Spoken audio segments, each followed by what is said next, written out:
আসসালামু আলাইকুম। আমাদের কমন উপযোগী আরো একটা ক্লাসে তোমাদের সবাইকে স্বাগতম।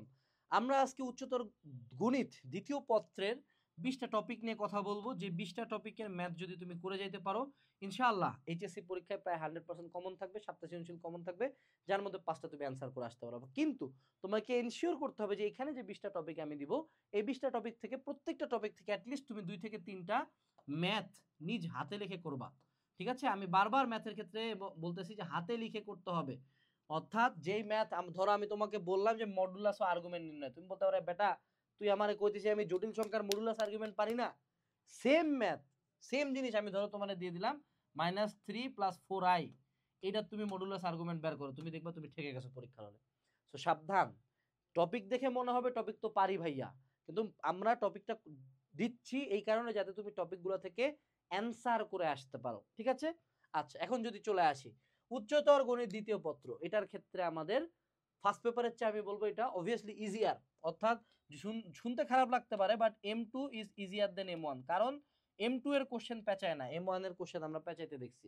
অনেক কটা পেঁচানোর জায়গা আছে, কিন্তু M2 এর কোশ্চেন সাধারণত বোর্ড পরীক্ষায় পেঁচায় না, এটা হলো একটা আশার কথা। বইয়ের ম্যাথ দেয়।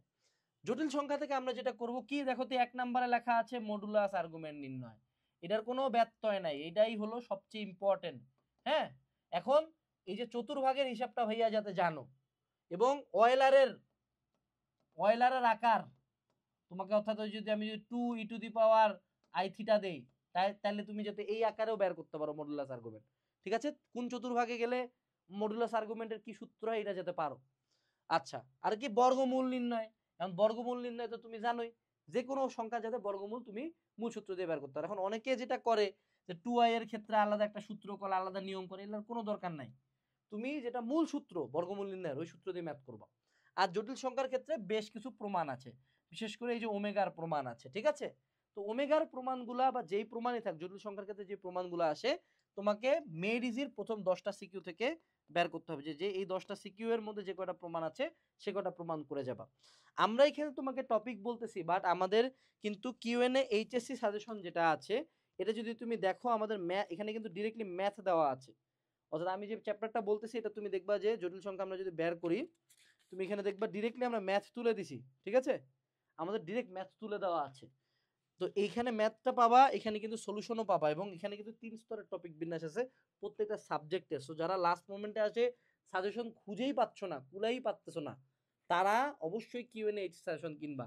এই বইটা আমি আমার ইনশাআল্লাহ যতদিন হায়াত রাখছে আমি প্রমোট করে যাব, কারণ বাজারে কিউএনএ এইচএসসি সাজেশন লেভেলের কোনো সাজেশন বুক এখনো তৈরি হয় নাই। আচ্ছা, এখন যদি আমরা চলে আসি, সেটা হলো বহুপদী সমীকরণ। বহুপদী সমীকরণ চ্যাপ্টারটাকে অনেক কমপ্লেক্স ভাবে তোমাকে দেখানো হইতে পারে, কিন্তু ঘুরে উল্টে এখানে আসে হলো প্রমাণ।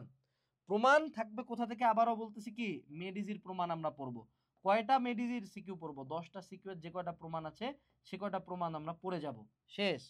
আর আলফা বিটার বিভিন্ন বিন্যাসের বহুপদী নির্ণয়, অর্থাৎ কি, যে এই সমীকরণের মূল দেয় আলফা বিটা হইলে 1/α 1/β বের করো, 2α 2β বের করো, বা আলফা বিটা আর আলফা প্লাস বিটা এই মূল বিশিষ্ট সমীকরণ বের করো।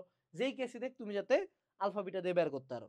এবং এই ক্ষেত্রে তুমি অবশ্যই দ্বিঘাতটাতে বেশি ফোকাস দিবা, ত্রিঘাতটা জানার জন্য জানবা। চতুর্ঘাত সাধারণত বোর্ড পরীক্ষায় আসে না। আচ্ছা, আরেকটা কি, অন্য সমীকরণের মূলদয় আলফা বিটা দিয়ে প্রকাশ। ওই সেম আলফা বিটা, যে এই সমীকরণের মূলদয় যদি আলফা বিটা হয়, তাহলে ওই সমীকরণের মূলদয়কে আলফা বিটা দিয়ে প্রকাশ করো। এটা একটা রুল আছে, প্রথমটা থেকে দ্বিতীয়টাতে মান বসে দিলে হয়ে যায়। তো এই ম্যাথটা একটু ভালো মতো করে যাও। এই গেল আমাদের বহুপদী সমীকরণ। অহন চলে আসলো আমাদের বিপরীত ত্রিকোণমিতিক সমীকরণ। আমি বিপরীত ত্রিকোণমিতিক সমীকরণ যতবারই করতে গেছি, হ্যাঁ, ততবারে আমি ত্রিকোণমিতিক অনুপাত, সংযুক্ত কোণের ত্রিকোণমিতিক অনুপাত যে চ্যাপ্টারটা আছে, হ্যাঁ, এইটা একটু আরেকবার রিডিং দিয়ে আসি, কারণ ওটার অনেকগুলা থিম এখানে কিন্তু আসে। তো প্রথম যেটা শিখবা সেটা হলো বিপরীত ত্রিকোণমিতিক অনুপাতের রূপান্তর। অর্থাৎ সাইন ইনভার্স এক্স থেকে tan inverse x, tan inverse x থেকে কস ইনভার্স এক্স, যেটাই দিক তুমি যাতে কনভার্সনটা করতে পারো। মেজরিটি অফ দ্য টাইম যেটা আসে যে sine sine inverse, cos cos inverse, cot inverse, something কিছু একটা হলে এটার মান কত, এইটা আসে, প্রায় প্রায় আসে। অনেক সময় এটা দেয় যে sign inverse x plus cos inverse x plus something কিছু একটা হলে এটার মান কত। ঠিক আছে, এক্স এর মান কত বের করতে বলতে পারে। সো ওই সূত্রগুলো দিয়ে তুমি যাতে কনভার্সনটা পারো। আর যেটা আসে বোর্ডে আসা সমীকরণের সমাধান, এটা বেশি আসবে। ত্রিকোণমিতিক সমীকরণ সমাধানের আমাদের বইটা নিয়ার অ্যাবাউট 10টা খুবই প্রেভেলেন্ট টাইপ আছে। 10টা টাইপের ম্যাথ বেশি দেওয়া আছে বইয়ের মধ্যে, কিন্তু আমাদের বোর্ড পরীক্ষায় গনে গনে আসে 4টা টাইপ। কোন 4টা টাইপ আসে এগুলো কোথায় পাবো?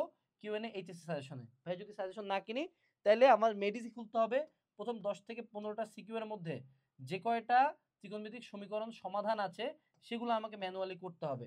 পারলে এটার একটা আলাদা নোট করে ফেলিও যে কোন কেস থাকলে কিভাবে সমীকরণটা সমাধান করতে হয়।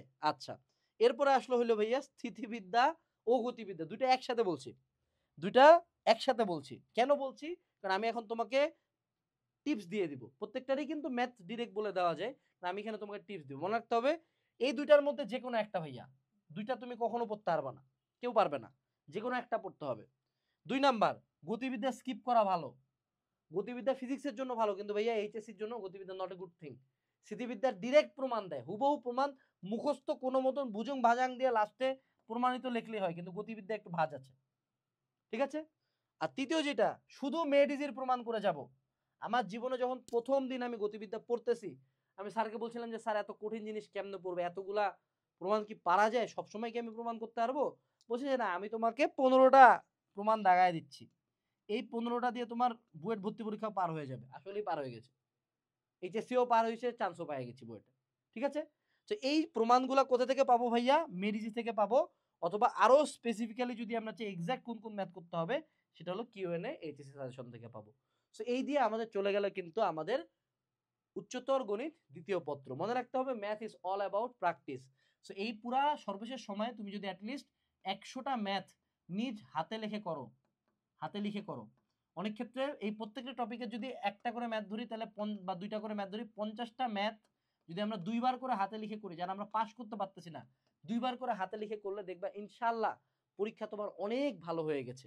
সো প্রত্যেকের এইচএসসি পরীক্ষার জন্য শুভকামনা, অনেক পরিশ্রম করো, অনেক পড়াশোনা করো। আসসালামু আলাইকুম, টাটা।